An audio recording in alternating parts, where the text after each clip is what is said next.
Hello friends, मेरा नाम अंजलि है। पुराने वीडियो में आपने मेरे बारे में काफ़ी कुछ जाना है, पर इस वीडियो में मैं आपको अपने बारे में और अच्छे से बताती हूँ। मैं यूपी के बलिया ज़िले से हूँ। शादी से पहले मैं वहीं पे रहती थी और शादी के बाद मैं मुंबई आ गई थी क्योंकि मेरे इन-लॉज़ मुंबई में रहते हैं। फिर उसके बाद मैं यहाँ इंदौर में आ गई क्योंकि मेरे हस्बैंड इंदौर में जॉब करते हैं। वैसे देखा जाए तो मैं 3 स्टेट से हूँ। यूपी में मेरा मायका है, मैं यूपी में रह चुकी हूँ और मेरे इन-लॉज़ मेरे जेठ ये मुंबई में रहते हैं, तो महाराष्ट्र भी हुआ मेरा अपना घर और साथ में अब मैं इंदौर में रहती हूँ। मेरे हस्बैंड तो यहाँ पे कई सालों से रहते हैं। आई थिंक अप्रॉक्स 20 ईयर्स हो गए होंगे उनको यहाँ पे रहते हुए।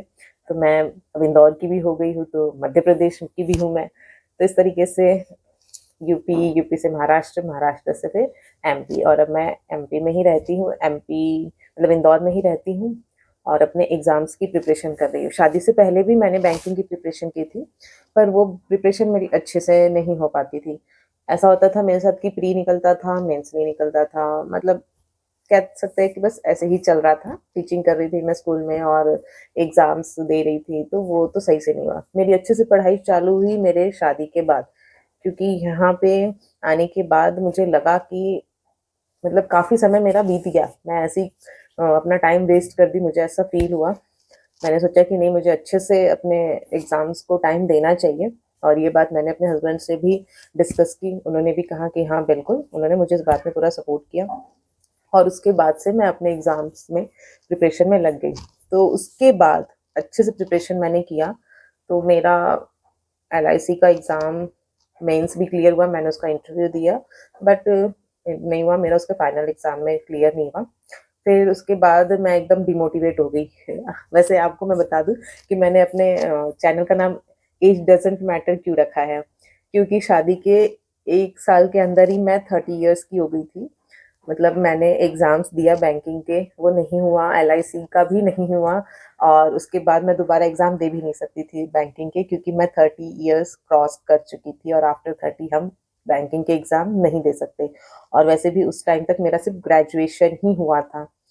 ग्रेजुएशन पे बैंकिंग के जो भी एग्ज़ाम्स हैं हम आफ्टर 30 नहीं दे सकते। मैं इतनी डिमोटिवेट हो गई उसके बाद, मुझे लगा कि अब मेरी दुनिया ही खत्म हो गई। मैं बस दिन भर रोती थी, रात भर रोती थी। मेरे हस्बैंड मुझे डाइवर्ट करने के लिए, मेरे माइंड को डाइवर्ट करने के लिए इधर-उधर घुमाने ले जा रहे थे। मेरा कहीं पे भी मन नहीं लग रहा था। मैं बस रोती थी, मुझे समझ में ही नहीं आ रहा था कि मैं करूँ क्या? पर मेरा डेडिकेशन देख के, या कह सकते हैं कि हाँ, उन्होंने देखा था कि मैं तैयारी कर सकती हूँ, मैं पढ़ सकती हूँ अच्छे से, तो उन्होंने मुझे सजेस्ट किया कि मैं एमपीपीएससी की प्रिपरेशन करूँ। अ, मैं मतलब उस समय ये सोच रही थी कि अगर मैं एमपीपीएससी या यूपीएससी की प्रिपरेशन करती भी हूँ, तो उसकी प्रिपरेशन करने में मुझे 1 से 2 साल लग जाएँगे। उसके बाद मैं उसका एग्ज़ाम दूँगी और उस एग्ज़ाम का प्रोसेस 1 ईयर्स का होता है लगभग। हम एक प्री देते हैं, मेंस देते हैं, इंटरव्यू देते हैं। ये सब में पूरा 1 साल लग जाता है और उस समय मतलब मुझे ऐसा लग रहा था कि मैं बिल्कुल भी इस चीज़ को दोबारा टाइम दे ही नहीं सकती। 2-3 साल वेट करना मेरे लिए बहुत ही मुश्किल था। मैं सोच रही थी ठीक है, देख लेंगे, दे देंगे, इसकी भी तैयारी करके इसको भी दे देंगे, पर 2-3 साल लग जाएँगे, ये सोच-सोच के मैं बहुत परेशान थी। फिर भी किसी तरह से हम लोग गए, बुक्स से बहुत सारी एनसीईआरटीज़ खरीद के लेके आ गए। मतलब सारी बुक भर दी मैंने। मुझे पता नहीं था मैं क्या पढ़ूँगी, कैसे पढ़ूँगी, बस बुक तो भर ली है। वो शायद मैं अपने माइंड को समझाने के लिए कि हाँ, अभी सब कुछ खत्म नहीं हुआ है, अभी कुछ बचा है, इसलिए मैंने सारी बुक्स भर ली। धीरे-धीरे मैंने थोड़ी एनसीईआरटीज़ पढ़ी भी और उस टाइम पे मैंने अपना हिस्ट्री, पॉलिटी मतलब जीएस के जो सब्जेक्ट्स थे, वो एक-एक बार पढ़ दिया। पर एमपीपीएससी हो या यूपीएससी हो, हम कोई भी एग्ज़ाम को एक बार पढ़ के सोचेंगे कि निकल जाए, तो ये तो पॉसिबल नहीं है।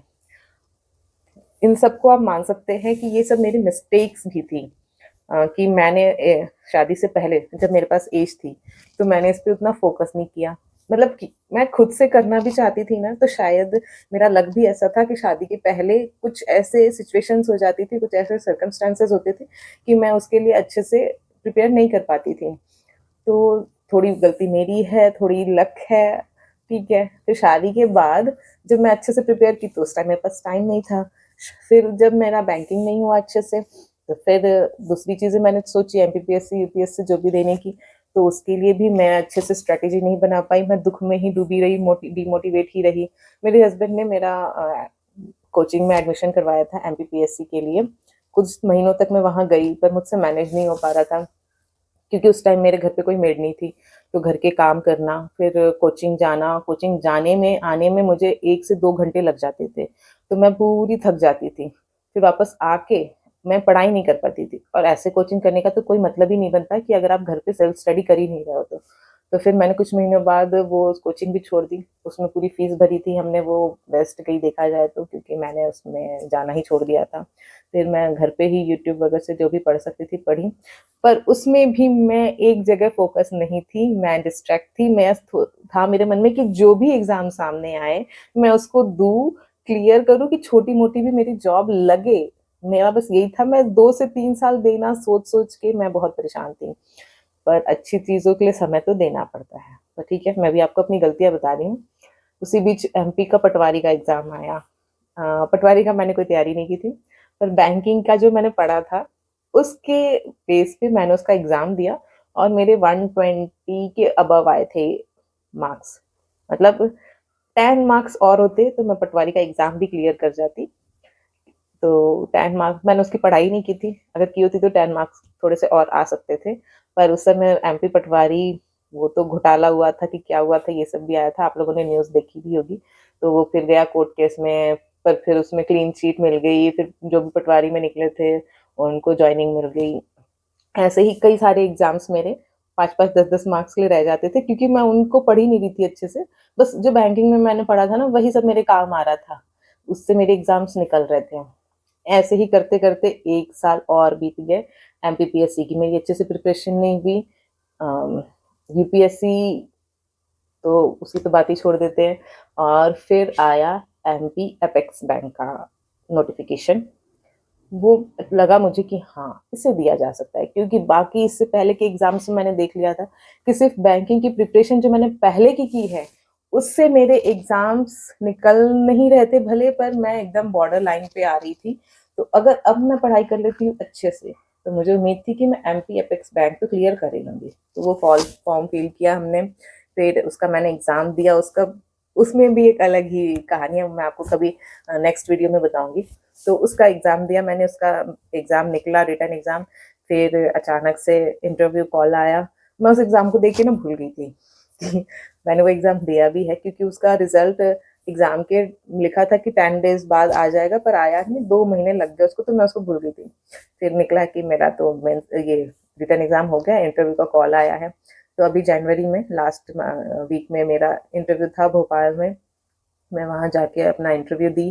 इंटरव्यू भी ठीक ठाक हो गया। फिर उसके बाद जब मैं इंटरव्यू दे के आई, तो मैं डेली जो है वेबसाइट पे जाके अपना रिजल्ट चेक करती थी कि आया कि नहीं आया। फिर एक दिन ऐसे ही यूट्यूब पे मैंने सर्च किया कि अरे हो क्या रहा है, एमपी अपेक्स बैंक का क्या कब तक आएगा। तो उस पर लिख के आ गया भाई कि ये तो हो चुका है कोर्ट केस उस पे भी, क्योंकि उस पे किसी ने याचिका दायर की है कि जो उसके डायरेक्टर या जो भी सब है, वो लोग अपने ही रिश्तेदारों को उससे बेनिफिट दिलवाने की कोशिश कर रहे हैं, उसमें लगवाने की कोशिश कर रहे हैं। तो इसके वजह से अब देखते हैं क्या होता है। अब शायद नेक्स्ट मार्च में अभी उसका नेक्स्ट सुनवाई है। तो उसमें क्या होता है वो तो हम देखते हैं। पर मैं अब उसको भूल गई हूँ, होगा तो भी ठीक, नहीं होगा तो भी ठीक। तो अभी मैं यूपीएससी ईपीएफओ की तैयारी कर रही हूँ। उसमें मैं अपना सिर्फ एपीएफसी का एग्जाम दे सकती हूँ। तो मैंने आपसे बताया था कि मैंने अपने चैनल का नाम एज डजेंट मैटर क्यों रखा, क्योंकि आपको पता है कि मैं अबव 30 हो चुकी हूँ। अबव 30 ही नहीं, मैं अबव 32 हो चुकी हूँ। तो ना तो मैं बैंकिंग दे सकती हूँ, और अभी तो मैं यूपीएससी भी नहीं दे सकती जब तक ईडब्ल्यूएस वाला मामला क्लियर ना हो जाए। अगर ईडब्ल्यूएस में एज रिलैक्सेशन मिलती है तो फिर मैं नेक्स्ट ईयर यूपीएससी भी दे सकती हूँ। पर फिलहाल तो मैं यूपीएससी का ईपीएफओ एपीएफसी देने वाली हूँ, जिसको यूपीएससी ही कंडक्ट करता है। तो जब 32 ईयर्स में आके भी मैंने हार नहीं मानी, भले ही इससे पहले मैं काफ़ी डिमोटिवेट हुई। काफ़ी एग्जाम्स में मेरा बॉर्डर पे जाके मैं क्लियर नहीं कर पाई। तो फिर आप भी हार नहीं मान सकते। हम कोई हार मान नहीं सकते, क्योंकि हार मान के क्या मिलना है हमें, कुछ भी नहीं। फिर वही घर के काम करते रहो, वही सब चीज़ें करते रहो। उससे अच्छा है कि एक बार अपने आप को एक अच्छा चांस दिया जाए, पूरा चांस लिया जाए, अपने तरफ से 100% दिया जाए, और कुछ अच्छा करने की कोशिश की जाए। हो या ना हो, वो तो बाद की बात है। पर अगर हम अपनी तरफ से कोशिश ही ना करें तो क्या फ़ायदा? कोशिश तो हमें ज़रूर करनी चाहिए। मैं भी अपनी कोशिश में लगी हुई हूँ। अभी भी आप लोगों को पता है, मैंने अपने वीडियोज़ में बताया है कि मैंने अपने हाउस हेल्पर लगवा ली है। तो हाउस हेल्पर लगवाने के बाद भी ऐसा नहीं है कि मैं पूरी तरह से फ्री हूँ। अभी भी मेरे ऊपर बहुत सारे मतलब मेरे दिमाग में अभी भी बहुत सारे बर्डन्स, बहुत सारी टेंशन्स वगैरह रहती हैं। कुछ तो मेरे वर्क को लेके कुछ थोड़ी बहुत फैमिली को लेके भी, क्योंकि मैं अपने फैमिली में उतना घुल-मिल के नहीं रहती हूँ जितना रहना चाहिए। मुझे बस पढ़ाई, पढ़ाई, पढ़ाई लगा रहता है, इसकी वजह से मैं किसी से उतनी बात भी नहीं करती हूँ, क्योंकि मुझे ऐसा लगता है कि मेरा टाइम बहुत वेस्ट जा रहा है। पर ठीक है, सब चल रहा है लाइफ में ऐसे ही, सबकी लाइफ में कुछ ना कुछ चलता रहता है। ये सब तो झेल लेंगे। बस अपनी तरफ से 100% देते हैं, अपनी पढ़ाई करते हैं। यूट्यूब पे आने का भी मेरा मेन पर्पस यही है कि मैं इतना किसी से बात करती हूँ नहीं। एक रीज़न ये है कि टाइम वेस्ट होता है, मुझे ऐसा फ़ील होता है। दूसरा रीज़न ये है कि मुझे पता ही नहीं होता मैं दूसरों से क्या बात करूँ। कोई भी पूछता है कि तुम क्या कर रही हो? तो मेरे पास उसका जवाब नहीं होता।